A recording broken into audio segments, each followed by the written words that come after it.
We need a theme song, Wes, for racking and stacking. We should work on that. What do you think? With AI, I suppose I could probably put one together pretty quick. We could. So every time we have a rack and stack, we can just play that whenever we're getting ready to do one. I think it'd be great. Rack and stack. Yeah. Or why are we so nuts or something? It could be that too. Yeah. Well, as long as we don't ever do, as long as you never let me go to 5 again. Don't ever do that. Don't ever let me do that. 5 was brutal. 5 was rough.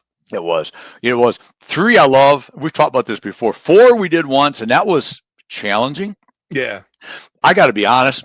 I can't remember who the 5th one was now. It's been quite a while ago. I was probably the worst host ever because I hit a wall where I really didn't care. And I was like, oh, I got to pay attention because that was way too much, man. I think the number 4 that we had, it was Ben Gay was our last one, and so it was we would do a 10 one and be okay with Ben being the last one. But today we got Jake. Even though Ben is awesome, Jake's in the green room going, "Hey, what about me?" Yeah, what about he's eating all M&Ms and wine and drinking the Dr. Pepper, and it's just like he's making a mess in there. So we probably should get him out of the green room and get him on because. I just think he's getting more interesting than you and I going on. So yeah. Plus, he's got a great head of hair. He has a great haircut. So. He made fun of you, and he made fun of my haircut and said it wasn't as good as yours and his, which I'm going to hold against him forever. But anyways, that'll be all right. All right. Well, let's get to it. Can we go get Jake? Let's go get him. Let's get Jake.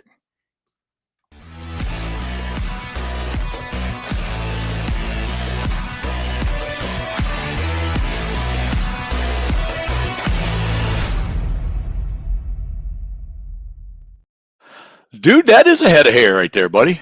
Looks good, doesn't it? It does. I'm kind of. I may have to shave mine just to join you and Wes. I think you would look good. Nice shaved head. I think I might try that someday. It'll grow back in and look really bad. But hey, good to see you, my man. Appreciate you being on. As always, dude. Good to see you. It is. So Jake, for anybody that doesn't know, we go back a ways now, served together on the National Frame Builders Association Board of Directors. Jake is the chair of the membership and marketing committee that I serve with Jake on. And so we get to do a lot of stuff together. We were just in Galveston a 3 weeks ago and single-handedly took care of the town of Galveston. That's okay now, I think, for another year or two until we go back someday. But so introduce yourself, Jake. Tell everybody, for anybody that's silly enough not to know who you are. Well, I appreciate the time on the show with you and everything. But yeah, I work for Blitz Builders. I'm second generation here. I can go through kind of the history of the company if you want. Yeah, tell us about the history. I think people would like to know if they don't already know.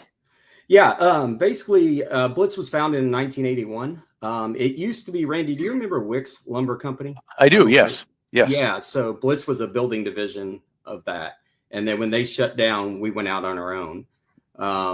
We purchased the company in 1987 and have owned it ever since and continue to be a part of the NFBA, which is a big part of what I love to do as well. We've actually, between Dad and I, we've been on the board continuous since the mid-90s. So we've had presence with the NFBA ever since then. So we currently are covering about 4 states currently. I've got 3 offices, one in Shelbyville, Kentucky, one north of Indianapolis in Brownsburg, Indiana, and then one in southeast Indiana in Huntingburg. So, okay. Yep. So it's still family owned and going strong. That's a lot of years of service to the industry. So on behalf of the industry, thank you guys. I mean, that's a big service. And, that's a great segue because we don't go anywhere, as you know. As I've explained, I have no preconceived notions where we go. I just like to get on with industry pros and good people. We riff it up for 30 minutes. But service is a big thing. And, I've had guys ask me, says, how much time do you spend with the NFBA and the Buckeye, which I'm on their board too. It's a chapter. Mm-hmm. I said, it's a fair amount of times, but not terrible, not overdo it. It doesn't kill you. But I said, the beauty of it is, and I know that's where you come from, especially with your dad and your continuous service. It is about serving an industry that's been good to you, right? I mean, we've lived in this industry for a long, long time, blessed to be in the industry. And I think it's important and I'm a big proponent of whatever industry you're in, you shouldn't just, collect money from it and Right. not be involved and not give back, right? And I think that's important, and you guys are living testimony to that. So thank you. And is that the way you see it, Jake? I know it is, but Yeah, 100%. I mean, it's the connections and the people that we've met through the years, and to see the growth of the industry from where it was back in the early 90s, from when I remember it, to where it is now, it's night and day difference. And the fact that you get to be a part of that, you get to meet people like you, Randy. Well, that's not necessarily, that's one of the low lights, but yeah, I could go on about that, but well, let's go on. It's my show. Stop it. Yeah, exactly.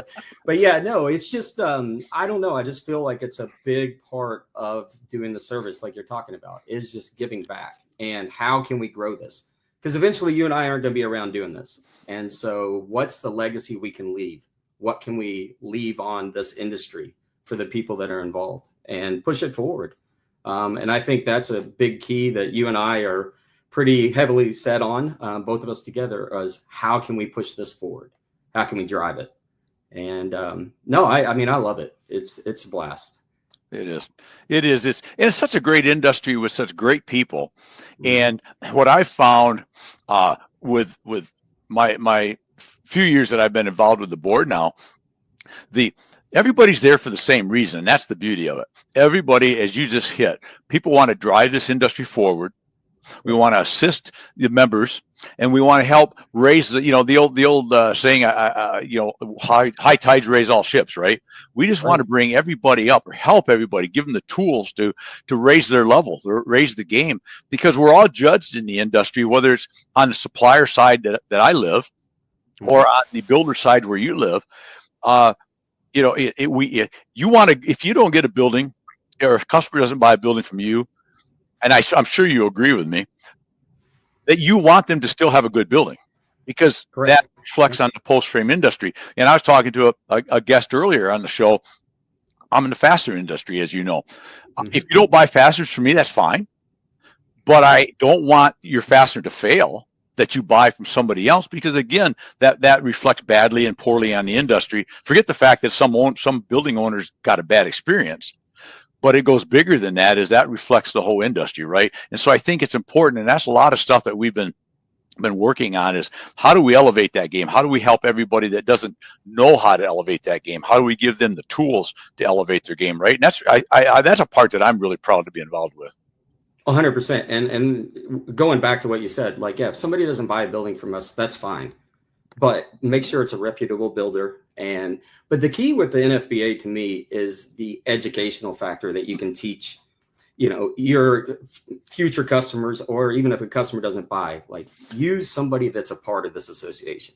Because that means, that's what we're in here for, is to educate the consumer and educate other builders. If you think about it, and other suppliers, we're all in this together. And I just think that that's the part, the education part, that is so important for this industry going forward and pushing us. So it is. And that's one of the things that, with the different committees in the association, we spend a lot of time on. You and I on the committee we're on with some other great people, spend a lot of time with the building of the year, right? And elevating that to where it more reflects today's building, because while there still is I guess I'd say the generic plain pole barn being built. A statement I like to use sometimes, because I'm older, and don't laugh. Stop. I didn't laugh. You did. The helped though. Yeah. It was good. Yeah. It was okay. But yeah, that did help. But I remember the old commercial, "It's not your father's Oldsmobile," right? And how they had all these actors and people talking about the Oldsmobile's changed. It's sleeker, it's prettier, it's more modern, and I believe that's where we are in the post frame industry, and we're only just starting. It's going to continue to multiply and compound, and so if we're going to be in that area, that's one of the things with the building of the year that we're doing that I think is great, is we're having categories and rewarding for those prettied up, more expanded buildings, as opposed to just the plain building, which there's nothing wrong with if that's the purpose, but it's just so much more. And I think that's something from the marketing standpoint we do, either as the association, and we can all do in our individual endeavors, is to promote the fact that post frame can be whatever you want it to be. I mean, look at the barn door world. Oh yeah. And we can talk about some fun experiences we had with that a couple weeks ago. But anyways, I just went on for like 12-minute tirade because I'm passionate about that. But did any of that make any sense to you? No, 100%. I mean, if you look, even what's crazy, Randy, if you think about it, 20 years ago, this industry looked way different, completely different. Mm-hmm. It was more ag oriented, everything was, which is nothing wrong with. And there's still plenty of those projects. But now we're doing stuff that it's limitless, really, what we're capable of doing with post frame construction.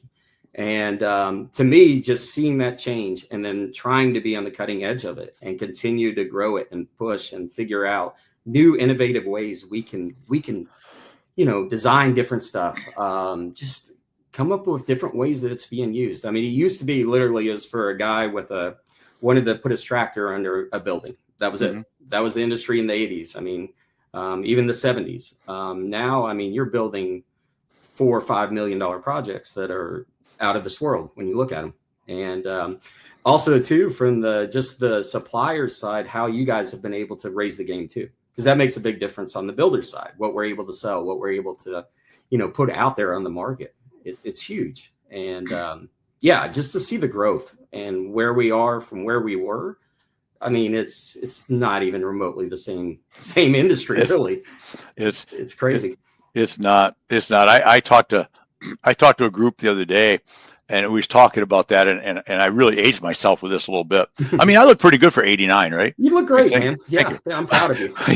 Anyway, but I remember my introduction to the post frame world was, luckily I don't go back to round poles, even though I do know that they were existing. I'm not that old. It's easy, but I the typical pole barn that I was involved with when I was like 19 years old was maybe painted walls, but most likely a galvanized roof. Everything was neoprene nails, no gable or eave overhangs, probably no windows, a watt door, and a couple of slide doors. That was it. Open ridge cap, no vent, no closure, no nothing. Served its purpose at the time. And go ahead, but now look at where we are. Yeah, I think you hit it right on the head, though. But that's what it was. It was a pole barn back then. Yes. Now it's become a post frame structure. If you think about it, like the whole idea of this industry has changed. And but you still got to remember where we started, where the fundamentals were, and all that. But where it's moved to is just amazing. I mean, it really is. It is. And, I like that. And the term we use a lot, and I love the term because I think it makes more sense, is we talk a lot about post-frame construction. And that really is an important differentiator because, again, pole barn was and it still gets used jointly, and it's a fair statement to call it that. Correct. I mean, it's fair for a guy to say, I build pole barns. That's fair. Yeah. But I think that post-frame, from a marketing, from a visual, from an optic standpoint, paints the picture more of what we are capable of doing today. And back to your statement, I wanted to just, with the suppliers, that's something I would challenge anybody that watches or listens that's in the industry, is it has to be innovative with a joint partnership between the suppliers and the builders. It used to be, and I think where we got better as an industry was when it used to be that the suppliers, and I remember the day, we are going to make something and demand that Jake at Blitz uses what I make.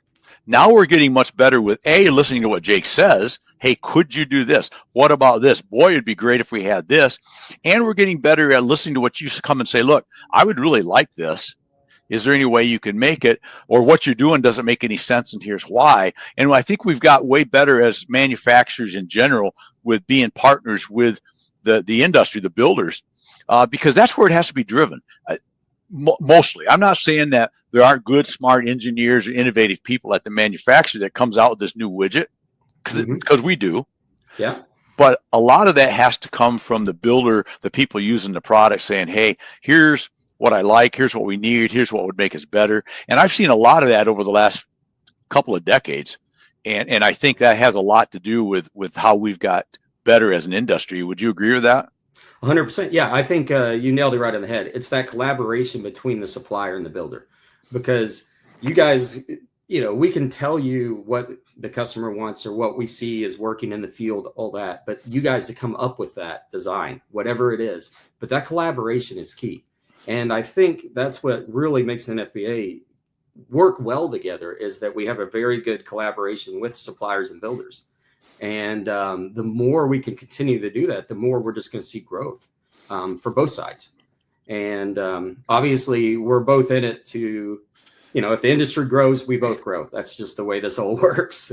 Exactly. But yeah, I mean, that collaboration is key. And I think the more that a builder can collaborate with a supplier and come up with ideas, new innovative techniques, new products that, haven't been used before out here, but let's try it. Let's see. And we can just keep pushing it forward. Pushing forward. Well, and I think it's a works both for the builder or the supplier. There's 3 words that I like, and I'll talk about these anytime anybody will listen to them. It depends on how you spin them around, or not spin them, because that sounds negative, but too many times as a builder, we might bring you something, or you may bring something to us as a supplier, and our first response always is why I can't make it. Or you will say as a builder, why I can't use it, why it won't work.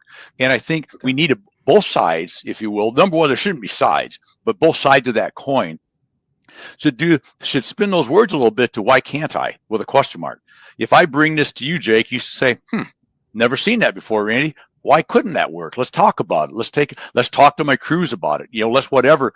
In the same way, if you bring something to us as a supplier, we ought to go, oh, we can't make that. Nobody's going to buy that. That's stupid, Jake, right? We shouldn't do that. We should say, well, I don't know. Let's talk about it more, right? And that's where innovation happens. And that's, again, back to what I said, but I think we're better at that.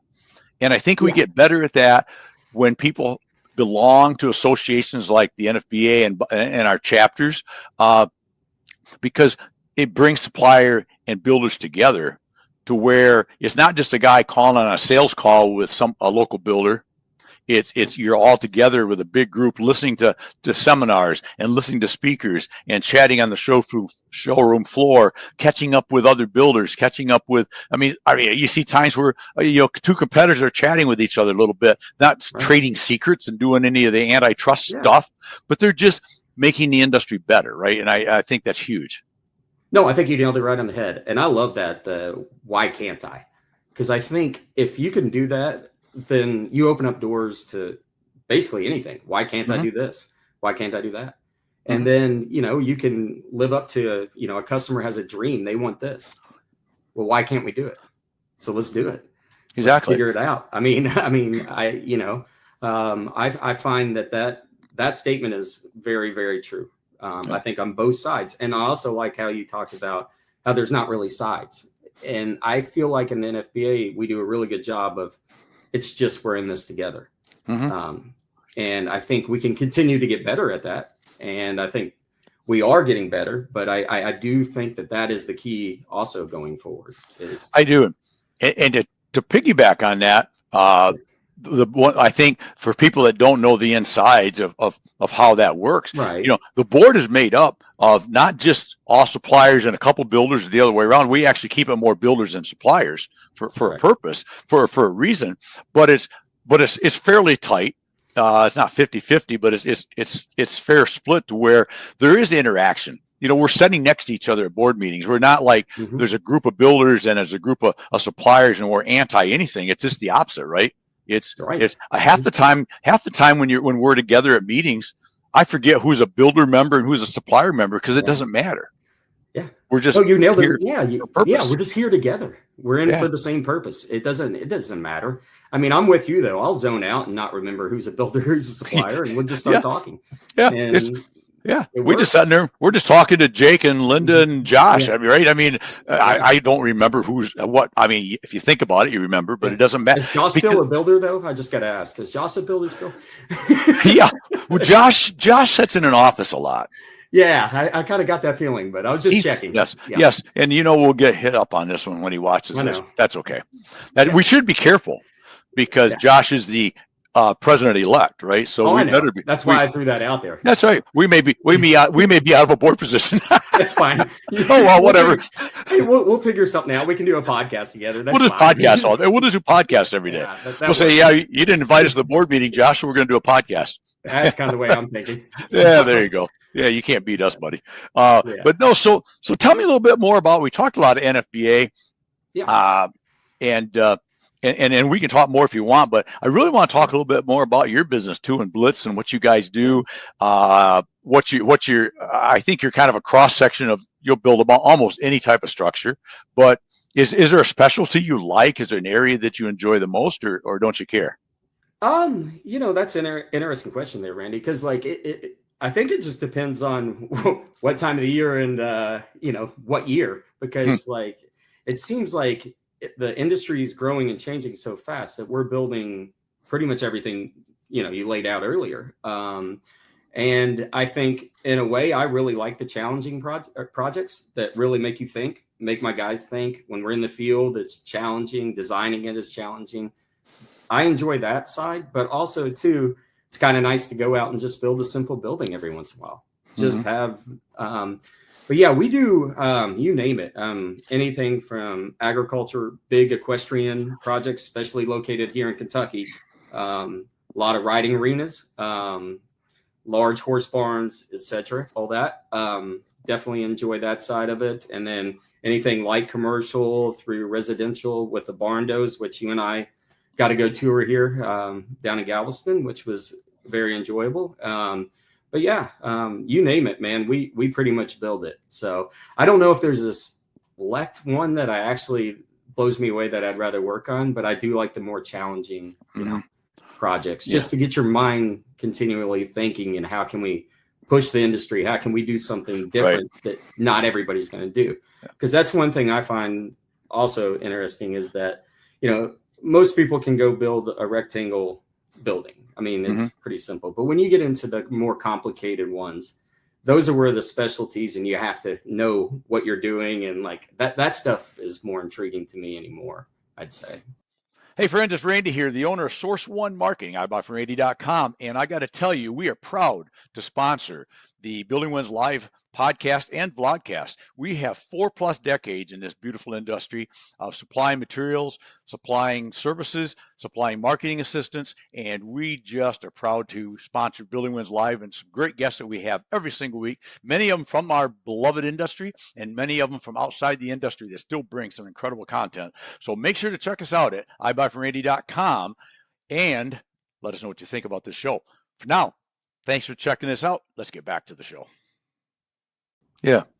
Well, and speaking about that, and you brought up barn doors, and we'll talk about our fun event that we did. But would we have ever thought 15 years ago, and I can go back quite a few more years than that we'd be building homes out of a pole barn, right? I mean, think about it. I would have said, you're nuts. They'll never happen. But we was in this week, or a couple 3 weeks ago, and we was with Stacy Lynn and Oliver Bell with the Barnuminium Company, who hosted us for a beautiful dinner out at their plantation, I'll call it, because it's amazing. It's pretty much what it was. But they had a steel building, a couple of them, and they also had a post frame building. And there's nobody. I would challenge this. Nobody in America that looks at that post frame building they had that wouldn't go, I'd live in that all day long.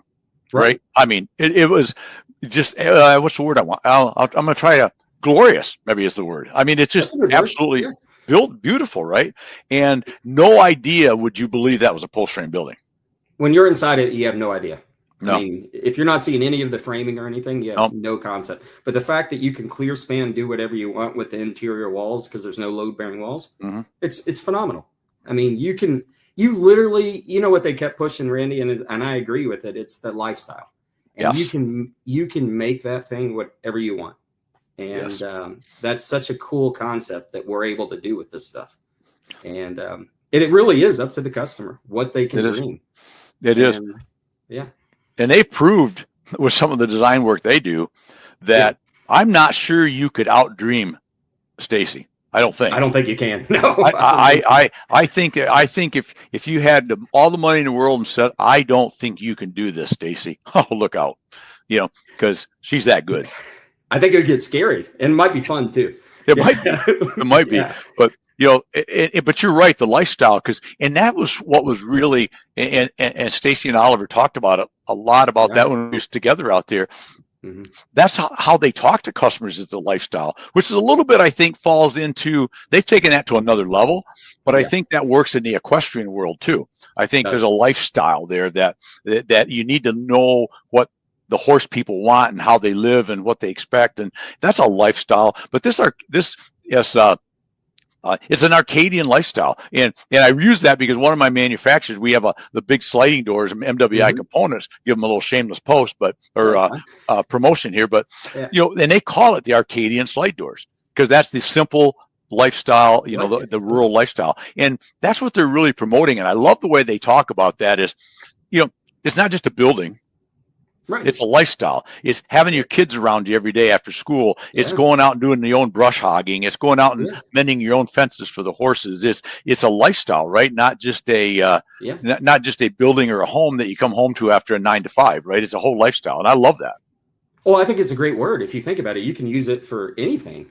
If it's in a positive, the right state, like a lifestyle, I can use that for any building. If you think about it. You could use it for any sales that you're doing, like from a supplier side. It's a lifestyle. We're selling this lifestyle. And you're right, though. You nailed it right on the head when you talked about for equestrian or for even, light commercial for, say, you're building for an auto shop. That's their lifestyle. So it doesn't really matter what the focus is of the building. It's that lifestyle. And it's finding how to relate to that customer and have that lifestyle for them. And selling that, and I really, really just enjoyed the way they marketed that, because I think that it can be used for not just in post frame, but for most anything, really, if you think about it.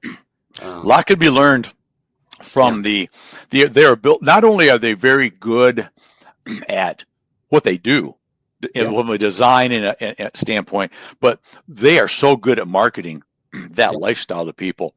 And what you just hit on is right. You're not buying red iron steel or post frame materials. You're not buying steel. You're not buying any of that stuff. That's irrelevant. You're buying a lifestyle. You're buying the package, right? And I think you're right. In anything, nobody in their life buys stuff. They buy what the stuff does for them, right? What the lifestyle does for them. And I think we can learn from that. You hit it and you nailed it. We can learn from that in our industry. Any building we're doing, anybody with a reasonable amount of abilities can put a building up for you that will keep your, keep your combine in and it won't get wet. Yeah. But are you creating the lifestyle for the farmer? Are you helping being that person that they know, like, trust, and feel safe with? That's a Ben Gayism. Are you? I got to give him credit. He'll text me. So, that's fine. But I love it because it's selling is so much more. And I know you guys do this so well. And I know a lot of builders that do it well. And anybody that doesn't do it well probably can learn from some people that do. Is stop selling, period. Start consulting, start helping, and start helping assist these people in a consultative nature to get the lifestyle that they're looking for from the structure that Jake just happens to be able to build for you, right? That's the key, isn't it? Yeah, it is 100%. You take the whole selling side out of it. It doesn't exist. Throw that out the window. What can I do for you to make this your lifestyle? Think about it. If you do it that way, then the building is going to sell itself. You're not having to do that. You're selling that idea of this is what this building can do for you. And this is how it fits in my life. This is, and I just feel like if you can relate to a customer, then, price and that stuff, it means something, but it's not you're taking that out off the side. It's more about this is what this building is going to do for your lifestyle. I mean, and I just love the fact that they harped on that so much. And I think all of us can learn from that. And I don't care if it's a supplier, builder, whatever, anybody can learn from that and use it. And I think the key with relationships with people is just how can you relate to them? It's if you can have a conversation with somebody and just develop a good conversation, then the rest of this is pretty easy. How can I help you then? Right. It's not, it's like, I want to help you build whatever you want, or, and I think the relationships are the key. So I agree. Well, and what I just thinking, what you just said so well, Jake, is take the selling out of it. I'm not here to sell you a building. I'm not here to get $110,000 out of you. Yeah. I'm here to help you develop the lifestyle that you want. Yep. And that's really what I'm doing. And if you get to that, because there's an old, I feel like this is a Zig Ziglarism, but I might be wrong. Oh, nice. Good. I love the old Zig. I like that. There you go. Is nobody, and he said it way better because he's way better and smarter than me. But I don't think so, Randy. I think you got this. Let's go. Well, I mean, we're nip and tuck, I understand, but people, nobody wants to be sold anything, right? But we all like to buy stuff, right? We want to buy what it is we want. If I go into a furniture store, I used to drive me nuts. There's an art van, which I probably shouldn't have said that word. We might want to edit that word, but they're out of business now anyway. It's fine. But and I know they're doing what they're supposed to be doing, but there's like 19 salespeople diving on you the second you enter the door. I know it. And it became clear most of the time that nobody wanted to help me or my wife figure out how I'm going to feel, how we're going to feel in this nice living room set. You got it. They literally want to get commission on selling me a couch as quick as possible so that they can send you back to the person that writes it up, because they don't even write it up themselves. Yeah. So they can go to the next person. Yeah. Right. And you're a number. You're a number. I'm a number as quick as I can get you. And I've always thought about that, because they would have been so much more successful, in my opinion, as a salesperson, if they'd have got us sitting in our living room at home. Right. That's what we're buying. Right. And a good example to go back full circle, when we was out with Stacy and Oliver, was when they opened up that great big glass door to the inside of their gigantic 40-foot tall ceiling, or to the peak, and that whole outdoor area with the beautiful kitchen and the big fireplace and the couches and table, all the outdoor around you, that had nothing. As a guy that's in the building industry, I almost didn't care about the building. Correct. Right. I didn't care about the building. I didn't care about the building at all. I cared about being there with friends and the lifestyle that we were living for 4 or 5 hours as we hung out with a bunch of friends. And that's the key right there. I mean, that nailed it. I mean, that's why they're so good at what they do. They bring in clients, they bring in customers and do those kind of dinners. And it's like, I don't know what you call this. I don't know if it's post frame red iron. I don't know what you call any of this stuff. Right. But this is what I want. Well, it's a great point, because we had the whole NFBA board there, and we didn't care about what building it was. We just that lifestyle was amazing, and just being part of that. And we were living that lifestyle for the couple hours we were there. It was great. Yes, it was good stuff. And I think also on a point that you talked about is like that thing of like, you're a number when you and your wife would go buy something, like when you just feel like you're going through a cattle gate and just getting pushed through, and you don't feel like there's any relationship with the person selling you that stuff, because that's what they're doing. They're trying to sell it to you. Right. Instead of just like being a part of this journey with you. And I think that gets lost a lot. I really do. It does. And I think all of us can do a better job at that. I think that is something that people are chasing, that number, chasing whatever dollar amount that is. Well, take that away and relate to the customer. Relate to them, whatever it is. You find something in common, because Randy, you're great at this. If you talk to somebody, you can find something in common with somebody. Sure you can. Yeah, you look them in the eye, you can find something. You walk out to their property when you're out there. What is it that they're looking for? Right. How can you relate it to their property, to their house? You can look at the type of vehicle they drive. You can relate to that, and then start a conversation. And that's what I always try and do, and get our salesmen to do too, is like, when you meet with somebody, start a conversation. Don't go into a spiel about selling a building. Start a conversation. Right. I think that goes a long way. So. And it does, because we get really wrapped up with as sales guys, and especially if you're new and young, or older but young in the sales game. We think features are so important, We want to start rattling off all this stuff that I set in a 17-day training thing, and I learned all these specs and stuff. Yeah. But you know, most customers, they may care at some point, and you better have that information if it's one of the customers that really care. Right. But most customers don't care as much as we all might think in the industry of the tensile strength and the gauge of the steel and all those things. Mm-hmm. They don't even know what that means, and they really don't care. What they care about is it going to last?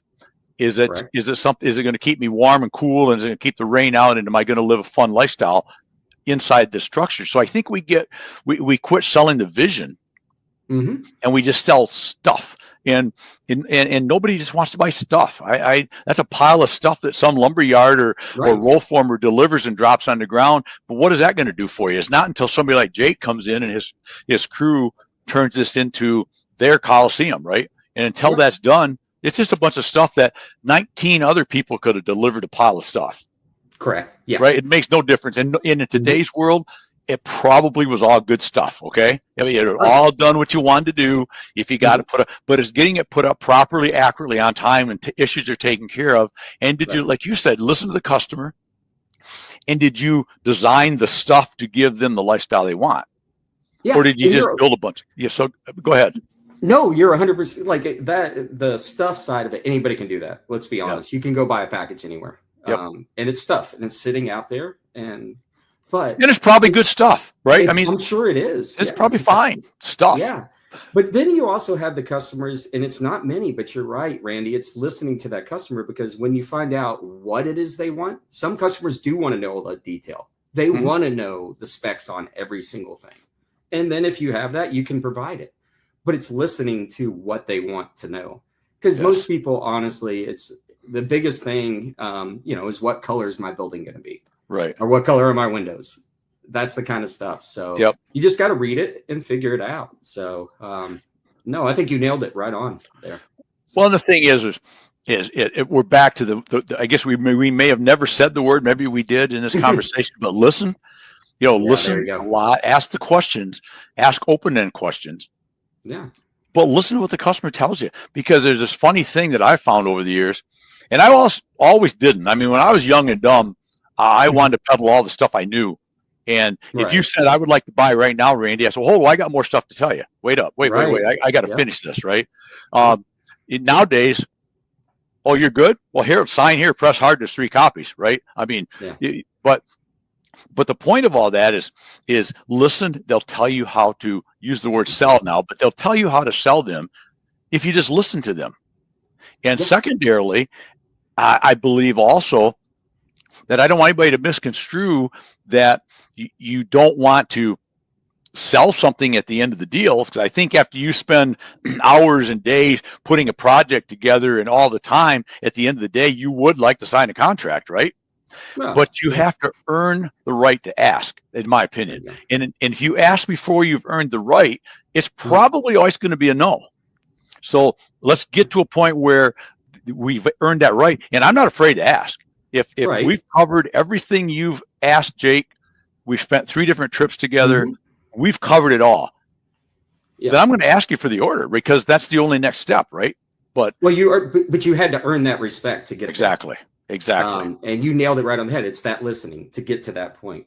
And I think that's what it is. And it's earning that respect that now I'm comfortable to ask for that order. And, because if you rush it, I mean, you're not gaining anything. No. And what are you doing? You're back to just selling that number. That's all you're doing. And when you rush it, that's where the mistakes are made. That's where the miscommunications are made. That's where the customer didn't understand. He didn't manage expectations, and all of a sudden they're expecting this or wanting that or thought we was doing this. Which, if you'd have took your time and walked them through it, we can't start in 3 weeks. Right. We need 6. We're busy. We're busy for a reason, because we're pretty good at what we do. But you got to manage those expectations. You can't walk out of there with a $150,000 contract with your deposit check, and they think you're pulling into a truck next week. You're not. Exactly. Right. No. And so that's all back to not rushing it. And I think the worst thing that happens, and as guys that are in the sales world, we smell it quicker than anybody, is commission breath, right? Oh man. You just, Yeah. now you know when that guy or gal wants one thing only, as I want to sell you something as quick as I can. I don't care if you need it. I don't care if you want it. What I care is get out of here. Yeah. Right? Because I'm not going down that road. Yeah, there's nothing that makes me want to walk away quicker than that. Yep. And and I know you see it a mile away, I see it a mile away, and it's just like, why are you doing this? Like, tell me about your product. Let's have a relationship a little bit. Right. Like, let's just talk. Exactly. Yeah. And especially especially in our world, we're in the same industry, but whether it's from a supplier side where I'm looking to gain your trust and be your supplier time after time, year after year, forever, right? That would be my goal. Correct. So I have to gain certain confidence in you before we're going to take that first step. In your case, you're not working enough to take in. This is not a negative, but you're not in a retail situation where you're at Staples and they're buying 6 reams of paper. Right. Yeah. Whatever. Thank you. Next. And you don't care. I don't care. Right. We're not relationship building there. Right. But when you're talking $150,000 barn, a $60,000 barn, $1 million building of whatever it's going to be, that's a pretty big deal. And you better be spending some time and you better be working through, because if I make a mistake selling you a ream of paper, it's $12. Who cares? One way or the other, I'll just give you the $12, get out of my store, right? Yeah. It can be thousands and thousands of dollars of errors, of issues you got to deal with. That could most of them be resolved if you just walk through. And when they happen, then that's one more chink in the armor, right? Why did I go with Jake now? Because I keep having these problems. Problems may happen, and it's how you address them. And that's another issue we could talk about, I suppose. But you could avoid so many of them if you just listened to what the guy asked. The biggest thing we do is when we sell a building to somebody, we welcome to the Blitz family. They're part of our family. So from there on, they're a lifetime customer. And 90% of our business is referrals and previous customers. And that's what I rely on. So once you buy a building from us, you're part of the family, man. We'll take care of you. If there's a problem with it, any issues, you reach out to us, we'll come out. We'll take care of it. And to me, that's the success of keeping a business going long term. It is that. Well, it is, because you can't always be prospecting and looking and digging for that next customer, right? That's the ROI on that is incredibly high, right? You're chasing, chasing. But I like that, because a customer for life is the way you should be going after it, right? Whatever that next building is, or then they're going to tell their neighbor about you. They're going to tell their brother-in-law about you. There's only one place to go, right? In your case, it's Blitz. That's it. I mean, you don't just go but you don't get that by doing all the things that we just talked about that you shouldn't do. You elevate their game. And but anyways, you've been kind with your time, and we may do this again sometime, because we could talk about this forever. But I really appreciate the energy and the professionalism that you bring, not only to what you do in the industry, but to the association, the NFBA. It's not missed, and it's appreciated. Your attentiveness and your desire to make it better is inspiring. And I just, as a person in the industry, appreciate what you do. And don't stop doing it, man. Just keep being you. Keep doing what you do. No, we're going to keep going, Randy. That's all we know. It's just to keep pushing forward. And and I appreciate everything you do as well. And appreciate the time having me on. Absolutely. I enjoyed it, man. Good. Anytime you want to hit me up, I'll do it. And hey, we'll be, we should probably get another shameless self-promotion out there. We will be in Oklahoma City for the NFBA. If anybody doesn't know that, in February. I think it's the 3rd week of February, but there'll be lots and lots of announcements out there. So if you're not a member or you haven't ever went, get there. I mean, you're going to learn so much throughout the educationals and the seminars, the educationals, the speakers, just being on the show floor talking to people. It's huge. I think that's a huge thing about the conference, is just meeting people. Just get out and talk to people, meet people in the industry. It's amazing. So it is. And they get to meet. They get to meet Jake Kirts. I mean, or Randy. People probably had enough of me, but no. Anyway, appreciate it, brother. I appreciate you, my man. All right, cheers, buddy. Be good. Go build something today. I'll try to. Okay, very good. All right, there we go. I love a great conversation about the industry. I like all conversations, but I just realized that one I could have went another 3 hours and talked industry and talked association. But Jake's a great guy. Blitz Buildings. Check him out if you're in the Indiana, Kentucky, Illinois, wherever else he's at. Blitz Builders, BLITZ. Check him out. And if you're in the building industry, in the post frame industry, and you're not involved in the NFBA, if you are, thank you. If you're not, think about it. Come to a seminar. Come to a meeting. Join the local chapters. Join the national. Come to the shows. Get involved, because we will grow this thing together. We're doing some great things. So that's it for that. I got to run because I got another one to do. As always, love what you do and do what you love. Live it, love it, own it, and hey, go make today your best day ever. Till tomorrow. Let's go.